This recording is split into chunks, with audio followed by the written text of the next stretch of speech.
नमस्कार दोस्तों, आज हम बात करेंगे तानाजी मालुसरे के बारे में, जिन्होंने सिंहलगढ़ किले की लड़ाई लड़ी थी।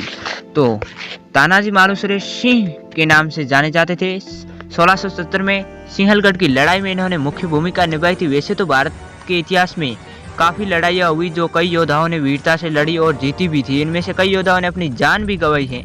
इन्हीं योद्धाओं में से एक है तानाजी मालुसरे। हाल ही में तानाजी मालुसरे में एक फिल्म भी बनी हुई है, आप देख लीजिएगा। आखिर तानाजी मालुसरे कौन थे? तानाजी मालुसरे बहादुर और प्रसिद्ध मराठा योद्धाओं में से एक हैं और एक ऐसा नाम जो वीरता का प्राय हो।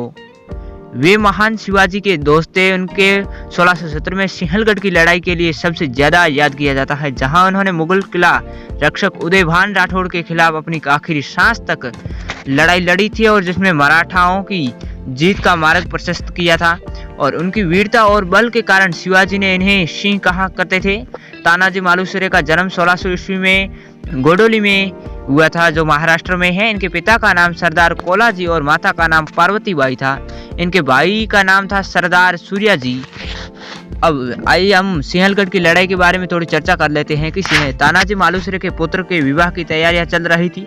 चारों ओर उल्लास का वातावरण था। वे शिवाजी महाराज और उनके परिवार को शादी का निमंत्रण या न्योता देने जा रहे थे। तभी उन्हें पता चला कि शिवाजी महाराज कोंधाना का किला, जो कि सिंहलगढ़ किले के नाम से जाना जाता है, वापस मुगलों से पाना चाहते हैं। सिंहलगढ़ किले का नाम कोंधाना हुआ करता था पहले, और जब तानाजी मालुसरे सही उस किले में वीर गति को प्राप्त हुई, उसके बाद उसका नाम सिंहलगढ़ रखा गया था। तो 1665 में पुरंदर की संधि के कारण शिवाजी महाराज को कोंधाना का किला मुगलों को देना पड़ा और कोंधाना किले पुणे में स्थित है। सबसे भारी किलेबंदी और रणनीति रूप से रखा गया किला था और इस संधि के बाद मुगलों की तरफ से राजपूत, अरब और पठान की टुकड़ी किले की रक्षा किया करती थी और इनमें से सक्षम सेनापति उदयभान राठौड़ था और दुर्गपाल भी था, जिसे मुगल सेना का प्रमुख जय सिंह प्रथम ने नियुक्त किया था। और शिवाजी के आदेश के बाद तानाजी लगभग 300 सेना लेकर किले को फतेह करने के लिए चल दिए और उनके साथ अब उनका भाई भी था और 80 वर्षीय सेलार मामा भी गए थे।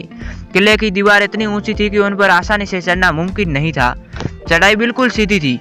और यही आपको बता दें कि उदयभान के नेतृत्व में 5000 मुगल सैनिकों द्वारा किले की रक्षा की गई थी।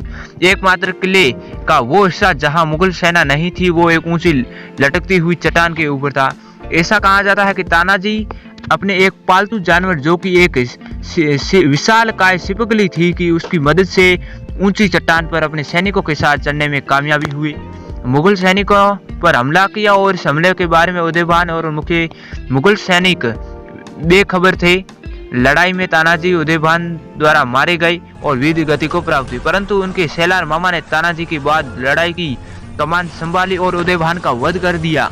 अंत में मराठाओं द्वारा किले पर कब्जा ही कर लिया गया।